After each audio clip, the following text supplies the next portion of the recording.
ವೀಕ್ಷಕರೇ ನಮಸ್ಕಾರ. ಈ ದಿನದ ಪ್ರಮುಖ ಸುದ್ದಿಗಳ ನ್ಯೂಸ್ ಬುಲೆಟಿನ್ಗೆ ಸ್ವಾಗತ. ನಾನು ಅಕ್ಷತಾ ಕಟಗಾವಲಿ. ಚಾಮರಾಜನಗರದಲ್ಲಿ ಜಾತಿ ಗಣತಿ ಸಮೀಕ್ಷೆಯಲ್ಲಿ ಮಾದಿಗ ಎಂದು ನಮೂದಿಸಲು ಸಭೆಯ ತೀರ್ಮಾನ. ಜಾತಿ ಗಣತಿ ಸಮೀಕ್ಷೆಯಲ್ಲಿ ಮಾದಿಗ ಎಂದು ನಮೂದಿಸಲು ಸಭೆಯ ತೀರ್ಮಾನ. ಚಾಮರಾಜನಗರ ಜಿಲ್ಲೆಯಲ್ಲಿ ಸರ್ಕಾರ ಪರಿಶಿಷ್ಟ ಜಾತಿಗಳ ಜನಸಂಖ್ಯೆಯನ್ನು ಸಮೀಕ್ಷೆ ಮಾಡಲು ಮುಂದಾಗಿದ್ದು, ಜಾತಿ ಗಣತಿ ಸಮೀಕ್ಷೆಯಲ್ಲಿ ಸಮುದಾಯದವರು ಮಾದಿಗ ಎಂದು ನಮೂದಿಸಬೇಕು ಎಂದು ಸಭೆಯಲ್ಲಿ ಸರ್ವಾನುಮತದಿಂದ ನಿರ್ಣಯ ಮಾಡಲಾಯಿತು. ನಗರದ ಡಾಕ್ಟರ್ ಬಿಆರ್ ಅಂಬೇಡ್ಕರ್ ಭವನದಲ್ಲಿ ನಡೆದ ಮಾದಿಗ ಸಮುದಾಯದ ಮುಖಂಡರ ಸಭೆಯಲ್ಲಿ ಜಾತಿ ಗಣತಿ ಕಾಲಂನಲ್ಲಿ ಮಾದಿಗ ಎಂದು ನಮೂದಿಸಬೇಕು, ಪೆನ್ಸಿಲ್ನಿಂದ ಬರೆಸದೆ ಪೆನ್ನಿನಿಂದ ಬರೆಸಲು ತೀರ್ಮಾನಿಸಲಾಯಿತು. ಸಭೆಯಲ್ಲಿ ಪರಿಶಿಷ್ಟ ಜಾತಿಗಳ ನ್ಯಾಯಪರ ವೇದಿಕೆಯ ರಾಜ್ಯ ಸಂಚಾಲಕ ಬಸವರಾಜು ಕೌತಾಳ್, ಮಾದಿಗ ಸಮುದಾಯಗಳ ಒಕ್ಕೂಟದ ರಾಜ್ಯ ಸಂಚಾಲಕ ಕೇಶವಮೂರ್ತಿ, ಡಾಕ್ಟರ್ ಬಾಬು ಜಗಜೀವನ್ ರಾಮ್ ಸಂಘಗಳ ಒಕ್ಕೂಟದ ಅಧ್ಯಕ್ಷ ಎಂ ಶಿವಮೂರ್ತಿ, ಮಾದಿಗ ಮೀಸಲಾತಿ ಹೋರಾಟ ಸಮಿತಿ ಜಿಲ್ಲಾಧ್ಯಕ್ಷ ಬಸವನಪುರ ರಾಜಶೇಖರ್, ಹನೂರು ತಾಲೂಕು ಗ್ಯಾರಂಟಿ ಪ್ರಾಧಿಕಾರ ಸಮಿತಿ ಅಧ್ಯಕ್ಷ ಪಾಳ್ಯ ರಾಜಪ್ಪ, ಬಾಬು ಜಗಜೀವನ್ ರಾಮ್ ಸಂಘಗಳ ಒಕ್ಕೂಟದ ತಾಲೂಕು ಅಧ್ಯಕ್ಷ ಬೂದಬಾಳು ಮಹಾದೇವು, ಕೊಳ್ಳೇಗಾಲ ತಾಲೂಕು ಅಧ್ಯಕ್ಷ ಬಾಲರಾಜು ಸಿ ಸೋಮು, ಯಳಂದೂರು ತಾಲೂಕು ಅಧ್ಯಕ್ಷ ಮರಪ್ಪ, ಬ್ಯಾಂಕ್ ಬಸವರಾಜು, ಗುಂಡ್ಲುಪೇಟೆ ತಾಲೂಕು ಅಧ್ಯಕ್ಷ ನಿಟ್ರೆ ಮಹದೇವು, ಮಾಜಿ ಪುರಸಭಾ ಅಧ್ಯಕ್ಷ ರಂಗಸ್ವಾಮಿ, ಹಸುಗೂಲಿ ಸಿದ್ದಯ್ಯ, ನಿವೃತ್ತ ನೌಕರರ Javaraiah, C Mahadevaiah, Revanna, H Nagaraju, Jagadish, Chamaraju, Gurulingaiah, Malluru Manju, Dyarki Shivamallu, R K. Shivakumar, Rachaiah, M Shivakumar, Govinda Halahalli, Rangaswamy, Moodalli Rachappa, Raju, Harave Mahadevaiah ಇತರರು ಭಾಗವಹಿಸಿದ್ದರು. ವರದಿ ಹೊಮ್ಮನಂಜುಂಡ ನಾಯಕ, ಎನ್ಕೆಎಸ್ ಟಿವಿ4 ಚಾಮರಾಜನಗರ. ಪೌರ ಕಾರ್ಮಿಕರಲ್ಲಿ ನಮ್ಮ ಸಮುದಾಯದವರು ಇದ್ದಾರೆ, ಗೌಡರು ಇದ್ದಾರೆ, ಕೆಲವರು ಇಲ್ಲ ಅಂತ ಅನ್ನಕ್ಕಾಗಲ್ಲ. ನಾವು ಗಂಗೋತ್ರಿ ಮಟ್ಟದಲ್ಲಿ ಓದ್ತಿದ್ದಾಗ ಗೌಡರು ಕೂಡ ಪೌರ ಕಾರ್ಮಿಕ ಕೆಲಸ ಮಾಡಿದವರು ಉದಾಹರಣೆ ಇದೆ, ಕಣ್ಣಾರ ನೋಡಿದ್ವಿ. ಅದಕ್ಕೆ ಪೌರ ಕಾರ್ಮಿಕರನ್ನು ಕೂಡ ಮನವೊಲಿಸಿ ದಯವಿಟ್ಟು ಅವ್ರ ಮುಖಂಡರು ತಿಳಿಸಿ ಮಾದಿಗ ಪರಿಗಣಿಸಬೇಕು ಅನ್ಬೇಕು. ಈಗ ಕಾನೂನಿನ ಅರುದ್ಧತೆ ಅನ್ನುವಂತಿದೆ, ಮಾದಿಗ ಇದೆ, ಅದರಲ್ಲಿ ನಮ್ಮ ಸಹ ಸಂಬಂಧಿತ ಜಾತಿಗಳಿಗೆ ಮಾದಿಗ ಅಂತ ಬರಬೇಕು ಅನ್ನಕ ದಯವಿಟ್ಟು ಜಿಲ್ಲಾ ಮುಖಂಡರುಗಳು ಅವ್ರ ಮನವರಿಕೆ ಕೊಡಬೇಕು. ಆದ್ರೆ ಆ ರೀತಿ ಎಲ್ಲ ಆದಾಗ ನಮ್ಮ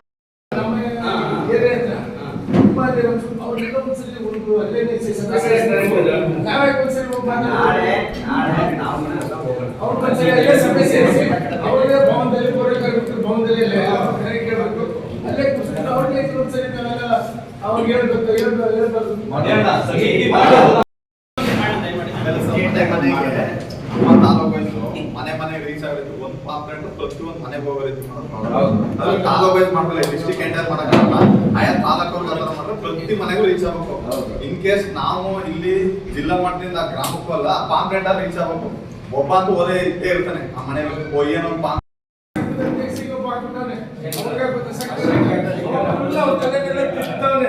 ನಾವು ಅದಕ್ಕೆಲ್ಲ ಮಾಡ್ಕೊಡ್ಬಾರ್ದು.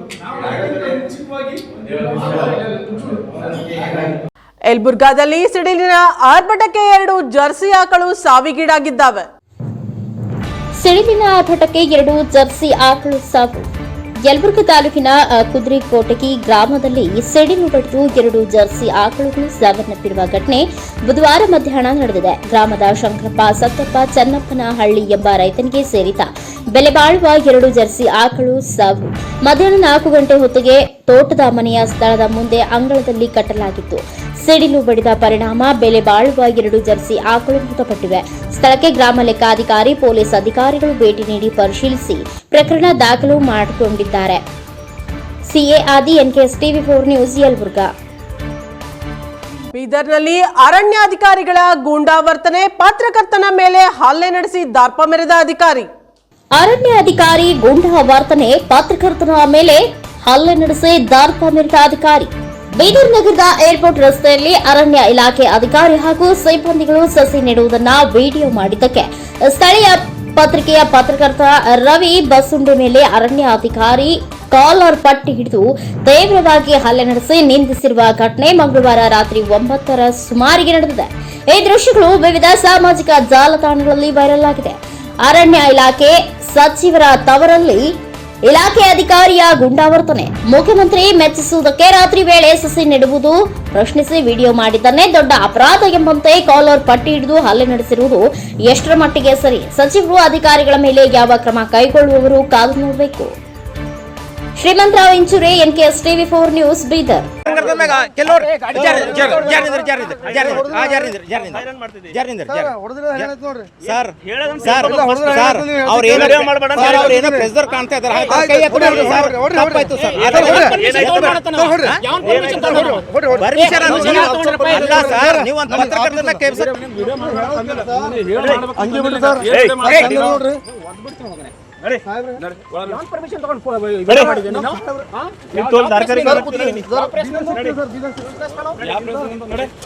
ಕೇಳ್ರವ್ರು ಯಾವ ಪ್ರೆಸ್ ಕೇಳ್ರವ್ರು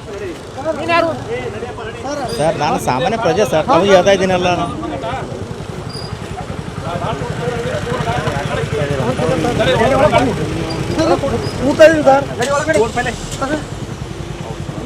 ಕರೆದ ತಾವು ಮಾಡ್ತಾ ಇದ್ದೀವಿ ಸರ್, ಅದಕ್ಕೆ ನಾ ಅಗ್ರಿದ್ದೀನಿ ಬಿಡ್ರಿ, ಪರವಾಗಿಲ್ಲ.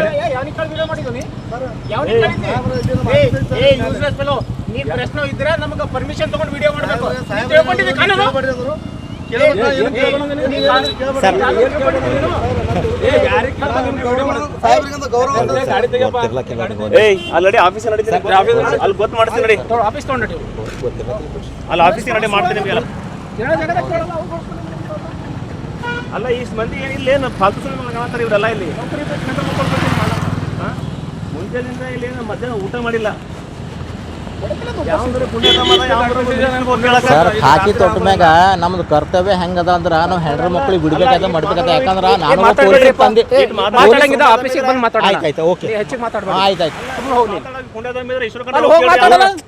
ಸರ್ ತಾವು ಅಧಿಕಾರಿ ಹೇಳಿದಿರಲ್ಲ. ಗದಗದಲ್ಲಿ ಸರ್ಕಾರದ ಜಾತಿ ಗಣತಿ ವರದಿಯಲ್ಲಿ ನೇಕಾರ ಕುರುಹಿನ ಶೆಟ್ಟಿ ಸಮಾಜಕ್ಕೆ ಅನ್ಯಾಯ, ನೀಲಕಂಠ ಪಟ್ಟದಾರ್ಯ ಹೇಳಿಕೆ. ಸರ್ಕಾರದ ಜಾತಿಗಣತಿ ವರದಿಯಲ್ಲಿ ನೇಕಾರ ಕುರುಹಿನ ಶೆಟ್ಟಿ ಸಮಾಜಕ್ಕೆ ಅನ್ಯಾಯ, ನೀಲಕಂಠ ಪಟ್ಟದಾರ್ಯ ಹೇಳಿಕೆ. ಇಂದು ಗದಗ ಜಿಲ್ಲಾ ಪತ್ರಿಕಾ ಭವನದಲ್ಲಿ ಸುದ್ದಿಗೋಷ್ಠಿ ನಡೆಸಿ ಮಾತನಾಡಿದ ಅವರು, ಇತ್ತೀಚೆಗೆ ಸರ್ಕಾರ ನೀಡಿರುವ ಕಾಂತರಾಜ್ ವರದಿ ತಪ್ಪಾಗಿದ್ದು, ನಮ್ಮ ಸಮಾಜದ ಜನ ಬೆಂಗಳೂರಿನಲ್ಲಿಯೇ 1,50,000ಕ್ಕೂ ಹೆಚ್ಚಿದೆ. ನೀವು ನೀಡಿರುವ ವರದಿ ನಮಗೆ ರಾಜಕೀಯವಾಗಿ, ಆರ್ಥಿಕವಾಗಿ ಸರ್ಕಾರದ ಪರೆಯುವ ನಿಟ್ಟಿನಲ್ಲಿ ನಮಗೆ ಅನ್ಯಾಯ ಮಾಡಲೆಂದೇ ನೀವು ಈ ವರದಿ ರಚಿಸಿದ್ದೀರಿ. ನಮ್ಮ ಸಮಾಜದ 100ರಲ್ಲಿ 10% ನೀವು ಅಂಕಿ ಅಂಶ ನೀಡಿದ್ದೀರಿ. ಇದು ಸರಿಯಲ್ಲ. ಇದನ್ನು ಸರಿಯಾಗಿ ಪರಿಶೀಲಿಸಿ ಎಂದು ನೇಕಾರ ಕುರುವಿನ ಶೆಟ್ಟಿ ಸಮಾಜದ ಸ್ವಾಮೀಜಿ ಒತ್ತಾಯಿಸಿದರು. ಕ್ಯಾಮರಾಮನ್ ಜಗದೀಶ್ ಜೊತೆ ಅಶೋಕ ಹೂಗಾರ, NKS TV4 ಗದಗ್. ಕಾಂತರಾಜ್ ಪ್ರಕಾಶ್ ಹೆಗಡೆ ಅವರದ ಒಂದು ಇದಕ್ಕೆ ನಮ್ದು ಸ್ವಲ್ಪ ವಿರೋಧ ಐತಿ.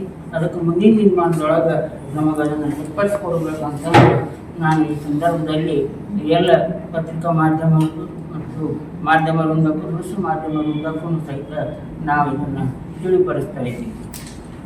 ಅಖಿಲ ಭಾರತ ಕುರುವಿನ ಶೆಟ್ಟಿ ಸಮಾಜದ ಮೂಲ ಪೀಠಾಧಿಪತಿಗಳು ಪರಮ ಪೂಜ್ಯ ಶ್ರೀ ನಾಲ್ಮಡಿ ನೀಲಕಂಠ ಪಟ್ಟದಾರ ಮಹಾಸ್ವಾಮಿಗಳು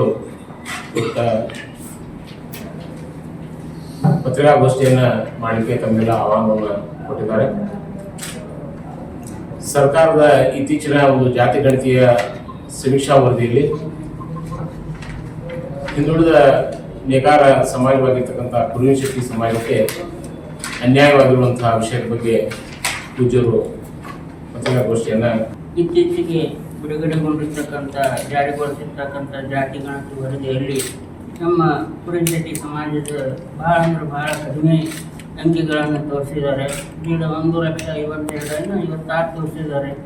ನಿಜಕ್ಕೂ ನಮ್ಗೆ ಭಾಳ ಇದು ಅನ್ಯಾಯ ಅಂತಂದು ಕಾಣಿಸ್ತಾ ಇದೆ. ಯಾಕಂದ್ರೆ ನಮ್ಮ ಬೆಂಗಳೂರು ವಿಭಾಗದಲ್ಲಿ ಬೆಂಗಳೂರಲ್ಲೇ ಸುಮಾರು ಮುಂಡರ್ಗಿಯ ಹೂವಿನ ಹಡಗಲಿ ಹರಪನಹಳ್ಳಿ ಹೊಸ ರೈಲು ಮಾರ್ಗ ಪ್ರಾರಂಭಿಸಲು ಆಗ್ರಹ ಮಾಡಿದ್ದಾರೆ. ಗದಗ ಮುಂಡ್ರಿಗಿ ಹೂವಿನ ಹಡಗಲಿ ಹರಪನಹಳ್ಳಿ ಹೊಸ ರೈಲು ಮಾರ್ಗ ಪ್ರಾರಂಭಿಸಲು ಆಗ್ರಹ. ರೈಲ್ವೆ ಇಂಜಿನ್ ಸ್ತಬ್ಧ ಚಿತ್ರ ಮೆರವಣಿಗೆಯೊಂದಿಗೆ ಹೊಸ ರೈಲು ಮಾರ್ಗ ಶೀಘ್ರ ಪ್ರಾರಂಭಿಸಲು ದಿನಾಂಕ 25/4/2025 ಶುಕ್ರವಾರದಂದು ಗದಗ ಜಿಲ್ಲಾಧಿಕಾರಿಗಳ ಕಚೇರಿ ಮುಂದೆ ಒಂದು ದಿನದ ಸಾಂಕೇತಿಕ ಪ್ರತಿಭಟನೆ.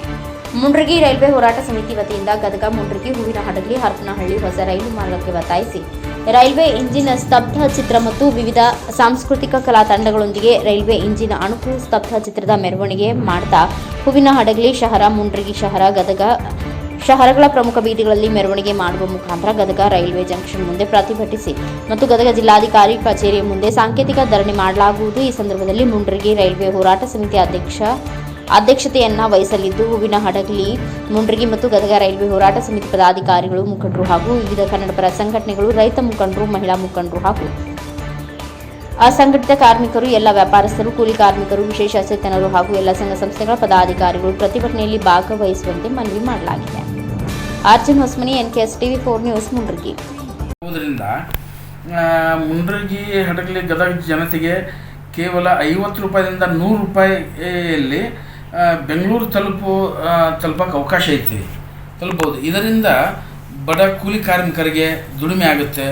ರೈತರ ಬೆಳೆದ ಬೆಳೆಗಳನ್ನು ರಾಜಧಾನಿ ಅಂತ ಶಹರಗಳಿಗೆ ತೆಗೆದುಕೊಂಡು ಹೋಗಿ ಹೆಚ್ಚಿನ ಬೆಲೆಗೆ ಮಾರಾಟ ಮಾಡಬಹುದು. ಬೀದಿ ಬದಿ ವ್ಯಾಪಾರಸ್ಥರಿಗೆ, ಚಿಲ್ಲರೆ ವ್ಯಾಪಾರಸ್ಥರಿಗೆ, ಹೂವು ತರಕಾರಿ ವ್ಯಾಪಾರಸ್ಥರಿಗೆ ಕಡಿಮೆ ಪ್ರಮಾಣದಲ್ಲಿ ದರದಲ್ಲಿ ರಾಜಧಾನಿ ಅಂತ ಶಹರಗಳಿಗೆ ಹೋಗಿ ಮಾರಾಟ ಮಾಡಲಿಕ್ಕೆ ಹಾಗೂ ಅಲ್ಲಿಂದ ಕಚ್ಚಾ ಸಾಮಗ್ರಿಗಳನ್ನು ತಂದು ಮಾರಾಟ ಮಾಡಲಿಕ್ಕೆ ಲಾಭದಾಯಕವಾಗುತ್ತೆ. ಹೊಸ ಕಾರ್ಖಾನೆಗಳು ಬರ್ತವೆ. ವಿದ್ಯಾವಂತ ಮತ್ತು ಅವಿದ್ಯಾವಂತ ನಿರುದ್ಯೋಗಿಗಳಿಗೆ ಉದ್ಯೋಗ ಅವಕಾಶ ದೊರೆಯುತ್ತದೆ. ಈ ಭಾಗದ ಪ್ರವಾಸಿ ತಾಣಗಳು ಬಹಳ ಇರುವುದರಿಂದ ನಮ್ಮ ರಾಜ್ಯದ ಸಂಸ್ಕೃತಿ ಉಳಿಸಿ ಬೆಳೆಸಲು ಅನುಕೂಲವಾಗುತ್ತದೆ. ಗದಗದಿಂದ ಹರಪನಹಳ್ಳಿ ಕೇವಲ 100 ಕಿಲೋಮೀಟರ್ ಇರೋದರಿಂದ ಇದರಿಂದ ವಿಶೇಷ ಚೇತನರಿಗೆ, ಮಹಿಳೆಯರಿಗೆ, ವೃದ್ಧರಿಗೆ, ಕೂಲಿ ಕಾರ್ಮಿಕರಿಗೆ, ರೈತರಿಗೆ, ವಿದ್ಯಾರ್ಥಿಗಳಿಗೆ ಬಹಳ ಅನುಕೂಲವಾಗುತ್ತದೆ. ಆದ್ದರಿಂದ ನೀವೆಲ್ಲರೂ ಸೇರಿ ಈ ಭಾಗದ ರೈಲು ಬರೋವರೆಗೂ ಎಲ್ಲ ಕನ್ನಡ ಪರ ಸಂಘಟನೆಗಳು, ರೈತರು, ಕಾರ್ಮಿಕರು, ವಿದ್ಯಾರ್ಥಿಗಳು ಹೋರಾಟದಲ್ಲಿ ಪಾಲ್ಗೊಂಡು ಈ ಭಾಗಕ್ಕೆ ರೈಲು ಬರೋವರೆಗೂ ನಿರಂತರ ಹೋರಾಟ ಮಾಡುವುದು ನಮಗೆ ಅನಿವಾರ್ಯವಾಗಿರುತ್ತದೆ. ಆದ್ದರಿಂದ ಈ ಹೋರಾಟದಲ್ಲಿ ಪಾಲ್ಗೊಂಡು ಕೇಂದ್ರ ಮತ್ತು ರಾಜ್ಯ ಸರ್ಕಾರಕ್ಕೆ ಎಚ್ಚರಿಕೆ, ಈ ಭಾಗದ ಜನತೆಯ ಹಕ್ಕನ್ನು ಪಡೆಯಬೇಕೆಂದು ಕೇಳಿಕೊಳ್ತೇವೆ.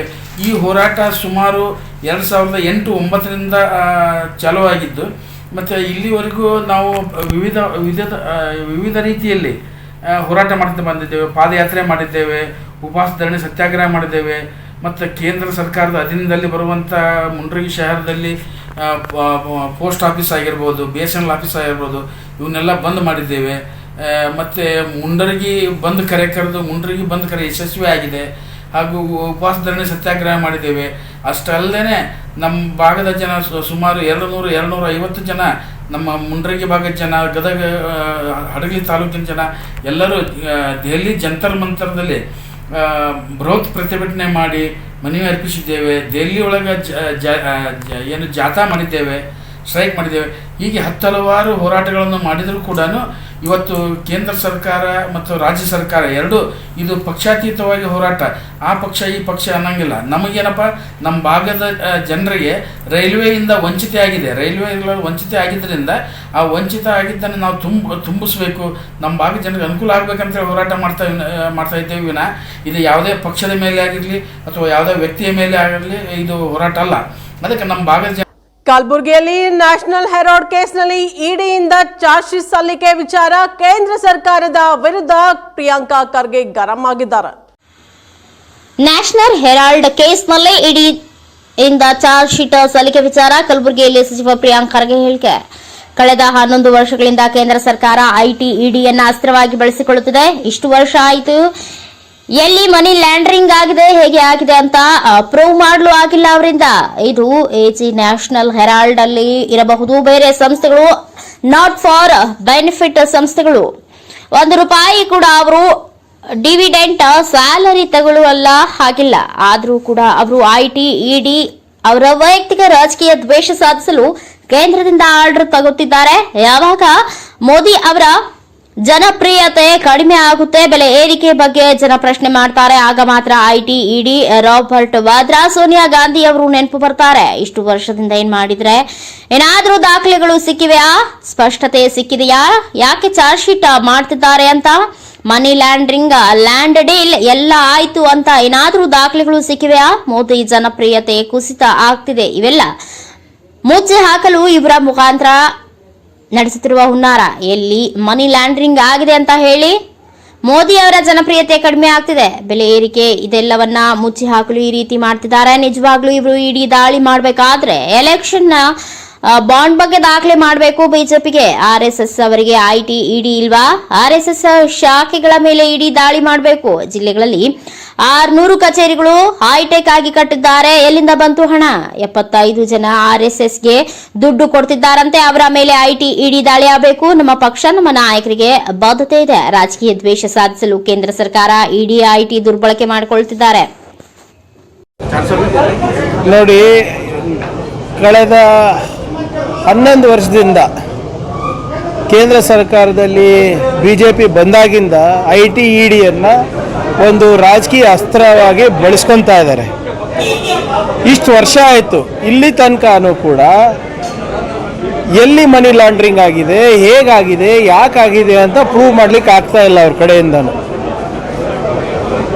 ಇದು AJL ಇರ್ಬೋದು, ನ್ಯಾಷನಲ್ ಹೆರಾಲ್ಡ್ ಇರ್ಬೋದು, ಬೇರೆ ಸಂಸ್ಥೆಗಳಿರ್ಬೋದು, ಇವೆಲ್ಲನೂ ನಾಟ್ ಫಾರ್ ಪ್ರಾಫಿಟ್ ಇದೆ. 1 ರೂಪಾಯಿ ಕೂಡ ಅವರು ಡಿವಿಡೆಂಡ್ ತೊಗೊಳಂಗಿಲ್ಲ, ಸ್ಯಾಲ್ರಿ ತೊಗೊಳಂಗಿಲ್ಲ. ಆದರೂ ಕೂಡ ಇವರು IT ಇಡಿದವರು ವೈಯಕ್ತಿಕ ರಾಜಕೀಯ ದ್ವೇಷವನ್ನು ಸಾಧಿಸಲಿಕ್ಕೆ ಇವತ್ತು BJP ಅವರಿಂದ ನೇರವಾಗಿ ಆರ್ಡರ್ಸ್ ತಗೊತಾ ಇದ್ದಾರೆ. ಯಾವಾಗ ಮೋದಿ ಅವರ ಜನಪ್ರಿಯತೆಗೆ ಸಂಕಷ್ಟ ಎದುರಾಗುತ್ತೆ, ಬೆಲೆ ಏರಿಕೆ ಬಗ್ಗೆ ಪ್ರಶ್ನೆ ಮಾಡ್ತಾರೆ ಜನರು, ಯಾವಾಗ ಉತ್ತರ ಭಾರತದಲ್ಲಿ ಚುನಾವಣೆಗಳಿರ್ತವೆ, ಯಾವಾಗ ಜನಪ್ರಿಯತೆ ಕುಸಿತ ಆಗುತ್ತೆ BJP ಅವ್ರದ್ದು, ಆವಾಗ ಮಾತ್ರ ಇವರಿಗೆ IT ED, Robert Vadra, Rahul Gandhi ಅವರು, ಸೋನಿಯಾ ಗಾಂಧಿ ಅವ್ರ ನೆನ್ಪು ಬರ್ತಾರೆ. ಇಷ್ಟು ವರ್ಷದಿಂದ ಏನು ಮಾಡಿದ್ದಾರೆ ಹೇಳಿ? ಇವಾಗ ಇಲ್ಲಿ ತನಕ ಏನಾದರೂ ನಿಮಗೆ ಡಾಕ್ಯುಮೆಂಟ್ ಸಿಕ್ಕಿದೆಯಾ? ಸ್ಪಷ್ಟತೆ ಸಿಕ್ಕಿದೆಯಾ? ಯಾಕೆ ಚಾರ್ಜ್ ಶೀಟ್ ಮಾಡ್ತಾ ಇದ್ದಾರೆ ಅಂತ? ಮನಿ ಲಾಂಡ್ರಿಂಗ್ ಎಲ್ಲಾಯಿತು? ಲ್ಯಾಂಡ್ ಡೀಲ್ ಎಲ್ಲಾಯಿತು? ಯಾವ ದೇಶಕ್ಕೆ ಹೋಯ್ತು? ಯಾವ ದೇಶದಿಂದ ಬಂತು? ಇವರಿಗೆ ವೈಯಕ್ತಿಕ ಲಾಭ ಹೇಗಾಯಿತು ಅಂತ ಒಂದು ಕಡೆ ಏನೋ ಒಂದು ಸಾಲನ ಕೊಟ್ಟಿದ್ದಾರೆ ಹೇಳಿ ಇಲ್ಲಿ ತನಕ?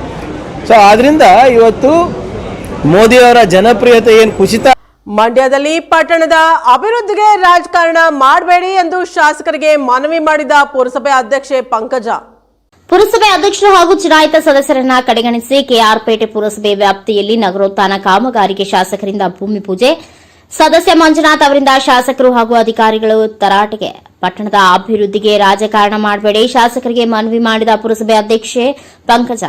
ಕೆಆರ್ಪೇಟೆ ಪುರಸಭೆಯ ವಿವಿಧ ವಾರ್ಡ್ಗಳಲ್ಲಿ ನಗರೋತ್ಥಾನ ಯೋಜನೆ ಅಡಿಯಲ್ಲಿ 1 ಕೋಟಿ ರೂಪಾಯಿಗಳ ವೆಚ್ಚದಲ್ಲಿ ವಿವಿಧ ಅಭಿವೃದ್ಧಿ ಕಾಮಗಾರಿಗಳನ್ನು ನಡೆಸಲು ಶಾಸಕರು, ಪುರಸಭೆ ಅಧ್ಯಕ್ಷರು ಹಾಗೂ ಚುನಾಯಿತ ಸದಸ್ಯರನ್ನ ಕಡೆಗಣಿಸಿ ಭೂಮಿ ಪೂಜೆ ನಡೆಸುತ್ತಿರುವ ಕ್ರಮವನ್ನು ಖಂಡಿಸಿ ಪುರಸಭೆ ಹಿರಿಯ ಸದಸ್ಯರಾದ ಕೆಸಿ ಮಂಜುನಾಥ್ ಹಾಗೂ ಅಧ್ಯಕ್ಷೆ ಪಂಕಜ, ಶಾಸಕರು, ಪುರಸಭೆ ಇಂಜಿನಿಯರ್ ಬಸವಗೌಡ ಹಾಗೂ ಗುತ್ತಿಗೆದಾರ ವೆಂಕಟೇಗೌಡ ಅವರನ್ನ ತರಾಟೆಗೆ ತೆಗೆದುಕೊಂಡ ಘಟನೆ ನಡೆಯಿತು. ನಾವು ಕೂಡ ಜನರಿಂದ ಚುನಾಯಿತ ಜನಪ್ರತಿನಿಧಿಗಳಾಗಿದ್ದೇವೆ, ನಮಗೂ ಆತ್ಮ ಗೌರವವಿದೆ. ವಾರ್ಡಿನ ಸಮಸ್ಯೆಗಳ ಬಗ್ಗೆ ನಮ್ಮಿಂದ ಮಾಹಿತಿ ಪಡೆದುಕೊಂಡು ಅವಶ್ಯಕತೆ ಇರುವ ಕಡೆಗಳಲ್ಲಿ ಕಾಮಗಾರಿ ನಡೆಸಬೇಕು. ಕೇವಲ ಕಟ್ಟಚಾರಕ್ಕೆ ಭೂಮಿ ಪೂಜೆ ಮಾಡಿ ನಮ್ಮನ್ನ ಕಡೆಗಣಿಸಿ ಮನಸೋ ಇಚ್ಛೆ ಕಾಮಗಾರಿ ನಡೆಸಿದ್ರೆ ಸುಮ್ಮನಿರಲು ಸಾಧ್ಯವಿಲ್ಲ ಎಂದು ಗುಡುಗಿದ ಮಂಜುನಾಥ್, ಶಾಸಕರೇ, ನಿಮ್ಮ ಬಗ್ಗೆ ಗೌರವವಿದೆ. ಚುನಾವಣೆಗೆ ಬಂದಾಗ ರಾಜಕಾರಣ ಮಾಡಿ, ಪಟ್ಟಣದ ಅಭಿವೃದ್ಧಿ ವಿಚಾರ ಬಂದಾಗ ಪಕ್ಷಾತೀತವಾಗಿ ಕೆಲಸ ಮಾಡಿ ಎಂದು ತರಾಟೆಗೆ ತೆಗೆದುಕೊಂಡಾಗ ಮಧ್ಯಪ್ರವೇಶಿಸಿದ ಶಾಸಕ ಮಂಜು, 1 ವಾರದ ಹಿಂದೆಯೇ ಚೀಫ್ ಆಫೀಸರ್ ಜೊತೆಗೆ ಮಾತನಾಡಿ ಭೂಮಿ ಪೂಜೆಗೆ ದಿನಾಂಕ ನಿಗದಿಪಡಿಸಿದೆ. ಅಭಿವೃದ್ಧಿ ವಿಚಾರದಲ್ಲಿ ರಾಜಕಾರಣ ಮಾಡುವ ಪ್ರಶ್ನೆಗೆ ಇಲ್ಲ. ಕೆಆರ್ಪೇಟೆ ಪುರಸಭೆಯಲ್ಲಿ ಕಾಂಗ್ರೆಸ್ ಆಡಳಿತ ಮಂಡಳಿಯಿಂದ ರಾಜ್ಯದಲ್ಲಿಯೂ ಕಾಂಗ್ರೆಸ್ ಸರ್ಕಾರ ಅಸ್ತಿತ್ವದಲ್ಲಿರುವುದರಿಂದ ವಿರೋಧ ಪಕ್ಷದ ಶಾಸಕನಾಗಿ ನಾನೇ ನಿಮ್ಮ ಹಿಂದೆ ಜಿಲ್ಲಾ ಉಸ್ತುವಾರಿ ಸಚಿವರು ಹಾಗೂ ಪೌರಾಡಳಿತ ಸಚಿವರ ಬಳಿ ವಿಶೇಷ ಅನುದಾನ ಕೇಳಲು ಮುಜುಗುರವಿಲ್ಲದೆ ಬರುತ್ತೇನೆ. ನನಗೆ ನನ್ನ ಕ್ಷೇತ್ರದ ಅಭಿವೃದ್ಧಿ ಮುಖ್ಯವೇ ಹೊರತು ಕ್ಷುಲ್ಲಕ ರಾಜಕಾರಣವಲ್ಲ. ಪುರಸಭೆ ಮುಖ್ಯಾಧಿಕಾರಿಯ ಬೇಜವಾಬ್ದಾರಿಯಿಂದ ಇಷ್ಟೆಲ್ಲ ಅವಾಂತರವಾಗಿದೆ ಎಂದು ಸಮಾಧಾನ ಪಡಿಸಿದರು. ಪುರಸಭೆ ಮಾಜಿ ಸದಸ್ಯ ಹೇಮಂತ್ ಕುಮಾರ್, ತಾಲೂಕಾ ಪಂಚಾಯಿತಿ ಮಾಜಿ ಅಧ್ಯಕ್ಷ ಜಯರಂಗ, ಮುಖಂಡರಾದ ಸಚಿನ್, ಕೃಷ್ಣ, ವಿಶ್ವನಾಥ್, ಪುರಸಭೆ ಕಂದಾಯ ಅಧಿಕಾರಿ ರವಿಕುಮಾರ್, ಆರೋಗ್ಯ ನಿರೀಕ್ಷಕ ಅಶೋಕ್, ಸಹಾಯಕ ಇಂಜಿನಿಯರ್ ಬಸವೇಗೌಡ ಸೇರಿದಂತೆ ಅನೇಕರು ಉಪಸ್ಥಿತರಿದ್ದರು. Doctor KR Neelakantha, NKS TV 4 news, Mandya. ನಗರೋತ್ಪನ್ನ ಟೂರ್ನಲ್ಲಿ ನಮ್ಮ ತಾಲೂಕಿನ ನಗರ ಕೇರ್ಪೇಟೆ ಎಲ್ಲ ವಾರ್ಡ್ಗಳಿಗೂ ಸಂಬಂಧಪಟ್ಟಂಗೆ ಸುಮಾರು 18 ಕಡೆ 1 ಕೋಟಿ 8 ಲಕ್ಷ ಕಾರ್ಯಕ್ರಮವನ್ನು ಅಗತ್ಯಗಳಿಗೆ ಅನುಗುಣವಾಗಿ ಇಲ್ಲಿ ಪಕ್ಷಾತೀತವಾಗಿ ಎಲ್ಲಿ ಅವಶ್ಯಕತೆ ಇದೆ ಆ ವಾರ್ಡ್ ಕೌನ್ಸಿಲರ್ಗಳಿಗೆ ನಾನು ಮುಖ್ಯವಾಗಿ ಅದು ಶಾಸಕರಿಗೆ ಕಾರ್ಯಕ್ರಮ ಮಾಡುವಂಥ ಅವಕಾಶ ಇದ್ರೂ ಸಹ ನನಗೆ ನೈಜ ಸಮಸ್ಯೆ ಗೊತ್ತಿರಲ್ಲ, ಆ ವಾರ್ಡ್ ಸಮಸ್ಯೆ ಅವ್ರಿಗೆ ಗೊತ್ತಿರುತ್ತೆ ಅಂದ್ಬಿಟ್ಟು ಮುಕ್ತವಾಗಿ ಅವ್ರು ಎಲ್ಲ ವಾರ್ಡ್ ಮೆಂಬರ್ಗಳಿಗೂ ಸಹ ಅವಕಾಶ ಮಾಡಿಕೊಟ್ಟು ಅವ್ರು ಕೊಟ್ಟಂಥ ಕ್ರಿಯಾಯೋಜನೆ ನಾನು ಇವತ್ತು ಸರ್ಕಾರಕ್ಕೆ ಕೊಟ್ಟು ಅನುಮೋದನೆ ತಗೊಂಡು ಇವತ್ತು ಟೆಂಡರ್ ಆಗಿ ಇವತ್ತು ಗುಡ್ಡಿ ಪೂಜೆ ಮಾಡ್ತಾ ಇದ್ದೀವಿ. ಮಂಜಣ್ಣ ವಾರ್ಡ್ಗೆ ಸಂಬಂಧಪಟ್ಟಂಗೆ ಒಂದು 6,5 ಲಕ್ಷ ಈ ಪೂಜೆ ಇದೆ. ಅವ್ರು ಹೇಳಿದ ಹಾಗೆ ಬಹುತೇಕ ಇವತ್ತು ಡೆಮಾಕ್ರಸಿ ಸಿಸ್ಟಮಲ್ಲಿ ಗ್ರಾಮ ಪಂಚಾಯತ್ ಅಂತಲ್ಲಿ ಆ ಗ್ರಾಮ ಪಂಚಾಯತ್ ಮೆಂಬರ್ಸೇ ಒಂದು ಅವ್ರಿಗೆ ಸ್ಥಾನಮಾನ ಇರುತ್ತೆ. ಮುನ್ಸಿಪಾಲ್ಟಿ ಬಂದಾಗ ಆ ವಾರ್ಡ್ ಮೆಂಬರ್ಗೆ ಸಹ ಪ್ರಾಧಾನ್ಯತೆ ಕೊಡಬೇಕಂತ ಅವಶ್ಯಕತೆ ಇರುತ್ತೆ. ಸಂಬಂಧಪಟ್ಟ ಚೀಫ್ ಆಫೀಸರ್ಗೆ ನಿನ್ನೆ ಹೇಳಿರೋದಲ್ಲ, ಮೊನ್ನೆ ಹೇಳಿರೋದಲ್ಲ, ಒಂದು 8 ರಿಂದ 9 ದಿವಸ ಅರ್ಲಿಯರಾಗೆ ಈ ಕಾರ್ಯಕ್ರಮ ಫಿಕ್ಸ್ ಆಗಿರೋದು. ಆ ಸಂಬಂಧಪಟ್ಟ ಚೀಫ್ ಆಫೀಸರ್ಗೆ ನಾನು ನಾನು ನೇರವಾಗಿ ಒಂದ್ಸರಿ ಹೇಳಿರೋದಲ್ಲ, ಬೇರೆ ಮುಖಾಂತರ ಹೇಳಿರೋದಲ್ಲ, ನಾನೇ ನೇರವಾಗಿ ಹೇಳಿದ್ದೀವಿ. ಅವರು ಸಂಬಂಧಪಟ್ಟ ಅಧ್ಯಕ್ಷರು ವಾರ್ಡ್ ಮೆಂಬರ್ಗಳು ಎಲ್ಲರೂ ಸಹ ಮನವರಿಕೆ ಮಾಡಿ ಆ ವಾರ್ಡ್ನಲ್ಲಿರುವಂಥ ಜವಾಬ್ದಾರಿ ತಗೋಬೇಕಿತ್ತು. ನಾನು ನೆನ್ನೆಲ್ಲೂ ಹೇಳಲಾಗಿ ಯಾವುದೋ ಒಂದು ಎಕ್ಸಾಮ್ ಡ್ಯೂಟಿಗೆ ಹಾಕ್ಬಿಟ್ಟಿದ್ದಾರೆ, ನಾನು ಬರೋಕ್ಕಾಗ್ತಾ ಇಲ್ಲ, ಎಲ್ಲ ಹೆಲ್ತ್ ಆಫೀಸರು ಮತ್ತು ಇನ್ನೊಬ್ರು ಯಾರು ಮ್ಯಾನೇಜರ್ ಕಳಿಸ್ಕೊಡ್ತೀವಿ ಅಂತ ಮಾತಿದ್ರು. ಬಸವಣ್ಣ ಸಹ ನಿನ್ನೆ ಆ ಸಂದರ್ಭದಲ್ಲಿ ಎಲ್ಲ ಇದ್ರು. ನಿನ್ನೆ ತಹಸೀಲ್ದಾರ್ ಎದುರುಗಡೆ ಮೀಟಿಂಗ್ ಮಾಡ್ತಿರ್ಬೇಕಾದ್ರೆ ಹಾಗಾಗಿ ಬಂದಿದ್ದಾರೆ. ಇದಷ್ಟೇ ಅಲ್ಲ, ಕಳೆದ ವಾರ ಸಹ ಅವರು ಚೀಫ್ ಆಫೀಸರ್ಗೆ ಅಷ್ಟೊಂದು, ನಾನು ಡಿ ಸಿ ಅವ್ರಲ್ಲೂ ಮಾತಾಡಿದ್ರಿ, ಅಷ್ಟೊಂದು ಆ ಎಫ್ ಐ ಹಂಗೆ ಪ್ರಮೋಷನ್ ಬಂದಿದಂಗೆ ಕಾಣಿಸ್ತದೆ, ಅಷ್ಟೊಂದು ನಾಲೆಡ್ಜ್ ಒಂದು ಅಷ್ಟೊಂದು ಪರಿಜ್ಞಾನ ಇರೋಂಗೆ ಕಾಣಿಸ್ತಾ ಇಲ್ಲ. ಅದು ಅವ್ರದ್ದು ಜವಾಬ್ದಾರಿ ಇದೆ. ಜೊತೆಗೆ ನಾನು ಈ ವಿಷಯದಲ್ಲಿ ಮಂಜಣ್ಣವಂಗೆ ಗೊತ್ತು, ನಾನು ಶಾಸಕನಾದ್ಮೇಲೆ ಮೊಟ್ಟ ಮೊದಲಾಗಿ ಹೇಳಿರೋದೇ ಅಷ್ಟು ಅಧ್ಯಕ್ಷರಿಗೂ ಗೊತ್ತು. ನಾನು ಶಾಸಕ ಗೆಲ್ಲೋ ತನಕ ಒಂದು ಪಾರ್ಟಿ ಬೇಸ್ಡ್ ಕೆಲಸ ಮಾಡಿದ್ವಿ. ಗೆದ್ದಾದ ನಂತರ ನನ್ನ ವಿರೋಧಿ ಅಭ್ಯರ್ಥಿಗಳು ನಾನು ಆಪೋಸಿಷನ್ ಅವ್ರಿಗೂ ಸಹ ಶಾಸಕನಾಗಿ ಕೆಲಸ ಮಾಡಬೇಕು ಅನ್ನೋ ಮನಸ್ಸಿನಲ್ಲಿ ಕೆಲಸ ಮಾಡ್ಕೊಂಡಿದ್ದೀವಿ. ಪಕ್ಷಾತೀತವಾಗಿ ಎಲ್ಲರೂ ಸಹ ಗೌರವಿಸ್ಕೊಂಡು ಹೋಗ್ತಾ ಇದ್ದೀವಿ.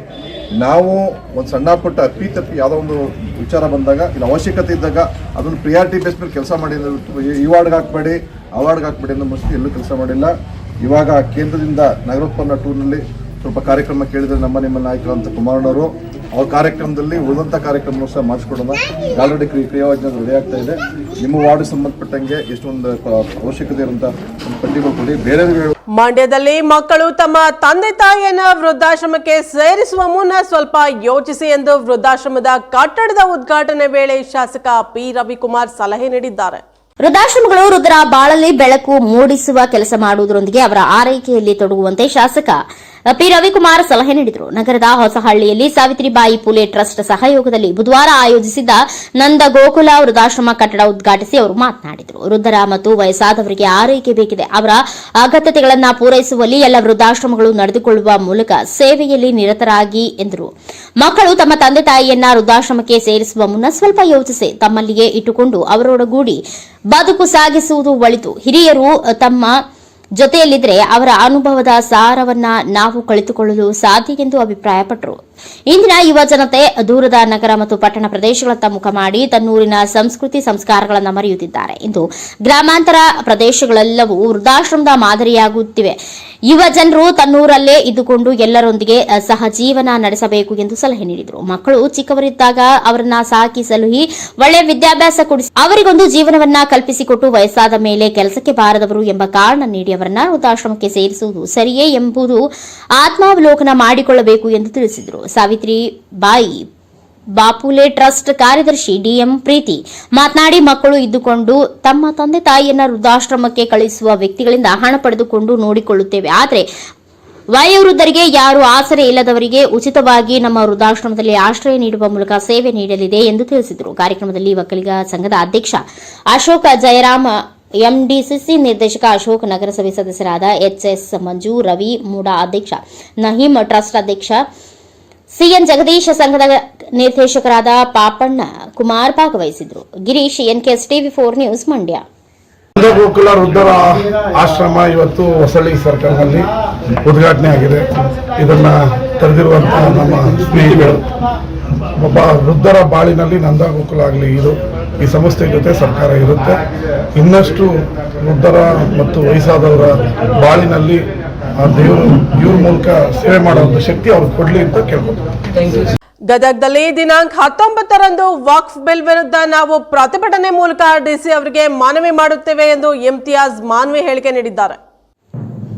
ದಿನಾಂಕ 19ರಂದು ವಕ್ಫ್ ಬಿಲ್ ವಿರುದ್ಧ ನಾವು ಪ್ರತಿಭಟನೆ ಮೂಲಕ ಡಿಸಿ ಅವರಿಗೆ ಮನವಿ, ಇಮ್ತಿಯಾಜ್ ಮಾನ್ವಿ ಹೇಳಿಕೆ. ಗದಗ ಜಿಲ್ಲಾ ಪತ್ರಿಕಾ ಭವನದಲ್ಲಿ ಸುದ್ದಿಗೋಷ್ಠಿ ನಡೆಸಿ ಮಾತನಾಡಿದ ಅವರು, ಅಂಜುಮನ್ ಕಮಿಟಿ ವತಿಯಿಂದ ದಂಬಳ ನಾಕಾ ಬಳಿ ಇರುವ ಈದ್ಗಾ ಮೈದಾನದಿಂದ ಪ್ರತಿಭಟನೆ ಹೊರಟು ಟಿಪ್ಪು ಸುಲ್ತಾನ್ ಮೂಲಕ ಸರ್ಕಲ್ ಮೂಲಕ ಡಿಸಿ ಆಫೀಸ್ಗೆ ಹೋಗಿ ಮನವಿ ನೀಡಲಿದ್ದೇವೆ. ಈ ಸಂದರ್ಭದಲ್ಲಿ ಸಮುದಾಯದ ಜನರೆಲ್ಲರೂ ಭಾಗಿಯಾಗಲಿದ್ದಾರೆ ಎಂದು ತಿಳಿಸಿದರು.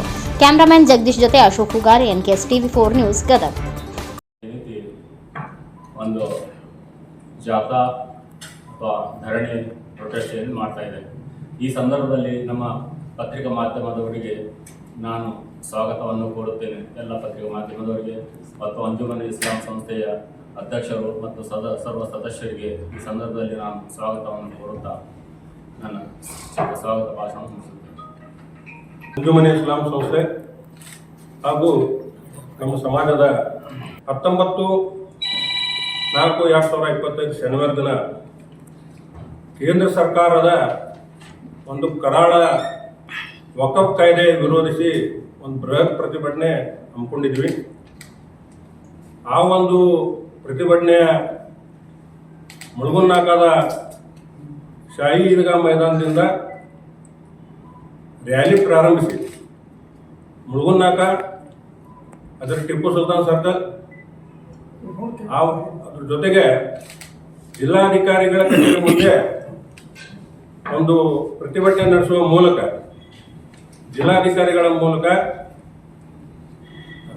ನಮ್ಮ ದೇಶದ ರಾಷ್ಟ್ರಪತಿಗಳಿಗೆ, ಪ್ರಧಾನಮಂತ್ರಿಗಳಿಗೆ ಕೂಡಲೇ ಜನವಿರೋಧಿ, ಸಂವಿಧಾನ ವಿರೋಧಿ ವಕಫ್ ಕಾಯ್ದೆ ಕೈ ಬಿಡಬೇಕು ಅಂತೇಳಿ ಆಗ್ರಹ ಮಾಡ್ತಾ ಇದ್ದೀವಿ.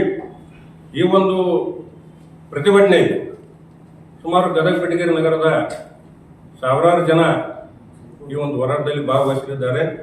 ನಮ್ಮ ಗದಗ ಬೆಟಗೇರಿ ನಗರದ ಎಲ್ಲ ಜಮಾತ್ಗಳ ಮುತವಲ್ಲಿಗಳು, ಕಾರ್ಯದರ್ಶಿಗಳು ಮತ್ತು ನಮ್ಮ ಗದಗ ಜಿಲ್ಲೆಯ ಎಲ್ಲ ಸಮಾಜದ ಮುಖಂಡರು ಈ ಒಂದು ಪ್ರತಿಭಟನೆಯ ಸಹಕಾರ ಕೊಟ್ಟಿದ್ದಾರೆ.